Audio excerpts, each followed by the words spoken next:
Right edition, welcome, happy day. Politicians, left-wing politicians, they make me crazy. They just want to make my head explode some days. Pamela Wallin and so many other senators in Canada take advantage of the system every day. These left-wing whacks, they continue to do it only because they can. Look in the U.S. as well. Democrats there. Look at Chicago. Look everywhere. In particular, look at Jesse Jackson Jr., congressman, his wife, city councilor in Chicago. I mean, now they're each going to go to jail for a little while. They've stolen more than $750,000. That's $750,000 that we know about. Probably is a higher number than that. That would kind of be reasonable combined. They will serve less than 2 years likely, which effectively is a pay of about $400,000 a year when you take it to, are connected, I guess, to what they actually stole, right?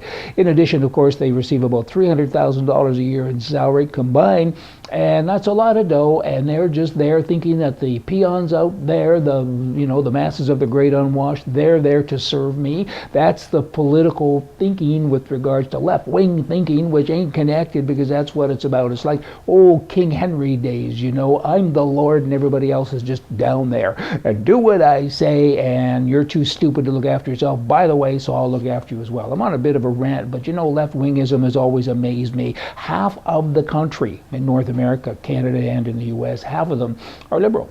And I don't get it. I used to think that maybe we could try to convert them and work with them. It's almost religious, like let me share, let me preach about the right-wing thing. They don't seem to get it. Some of them get converted, but most of them are just dumb. Hey, got better words than that in Ohio.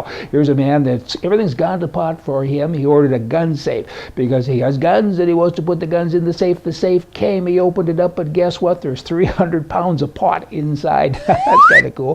That's almost $500,000 worth of tightly wrapped marijuana, little bricks. And the sheriff who was called came over and said, I've been in this racket for 47 years. I've never seen anything like this. Someplace between Mexico and the warehouse in northern Ohio, the drugs got mixed up and put in the wrong safe and got delivered to the wrong person. Do you think? The stupid thief file. That was kind of it. Kind of some stupid thieves there, but in any event, to get specific, this past November, there's a man, his name was David Goodhall, and two female accomplices entered a home supply shop in South Yorkshire, England, intending to engage in a bit of shoplifting, a bit of thievery, After stuffing a pair of curtains into a plastic bag, they were going to start with that. The threesome attempted to leave by separate exits. And, they were apprehended immediately. Guess why? The store was hosting a convention of store detectives. Everyone in the store, virtually, was a detective, and the store was full. And these guys are out there stealing. Who knew? Hey, Spain, that'd be it. There's a Spanish skyscraper, and it's built, and whoever did it, whoever approved it from within the city, the architects, all the way down and up and sideways, etc., somebody missed putting an elevator in. So there's 90 some odd stories. How do you get up there? Now you have to walk. Maybe someone was thinking green, do you think? Or maybe just not thinking. And here I said 90. It's actually 47 floors, 269 homes. The building is going to be the highest in the community there in the area, at 650 feet. 47 floors on the elevator. That kind of makes me tired. Feds now in the U.S. have given contracts to firms owned by fictitious people. That's not a real surprise. Again, I think you're dealing with those people that don't connect the dots. That'd be some of the left-wing types. In any event, this is in Maryland, and a woman now has pleaded guilty to charges relating to at least 15 false businesses in 6 states that received government contracts despite often being registered as people who either were dead or didn't exist in the first place and didn't even come to life, let alone go into death. And a lot of money was made, and this particular lady agreed to forfeit $2.5 million in illegal proceeds and her car, which happened to be a silver Audi. The case kind of illustrates, I think, how federal people get so mixed up in anything. Try doing a legitimate form and you get a headache, you can't fill it out, you can't even get $5 from them, but try doing it in a crooked way like these people do, and it seems to be easier. I mean, I don't know, somebody's got to maybe pay attention and fix that. Here's an app.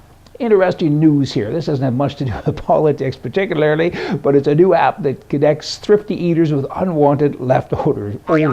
Hell, I can't even say it because I'm thinking about it. I'm coming up with this vision.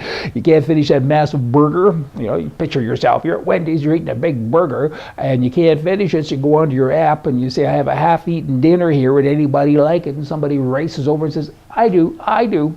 Sounds a little weird to me. Leftover swappers don't feel the need to eat an enormous restaurant portion and pass it on to a neighbor. I can't actually believe it, but you know what is working? Apparently, let me end today with a story. A logic story. Maybe this is right versus left. You think about it yourself. Woman, do you drink beer? Man, yes. Woman, how many beers a day? Man, usually about 3. Woman, how much you pay for beer? Man, $5 with the tip, etc. Woman, how long have you been drinking? Man, about 20 years. Woman, so a beer costs $5 and you have 3 beers a day. That puts your spending each month at $450 in 1 year to be approximately $5,400, right? Right. If in 1 year you spend $5,400, not accounting for inflation, the past 20 years puts your spending at $108,000. Right? Right. Woman, do you know that if you didn't drink so much beer, that money could have been put in a step-up interest savings account, and after accounting for compound interest for the past 20 years, you could now have bought a brand new Ferrari? Man, do you drink beer? Woman, no. Man, where's your Ferrari? Y'all come back tomorrow. We're going to have more for you. From the right. See ya.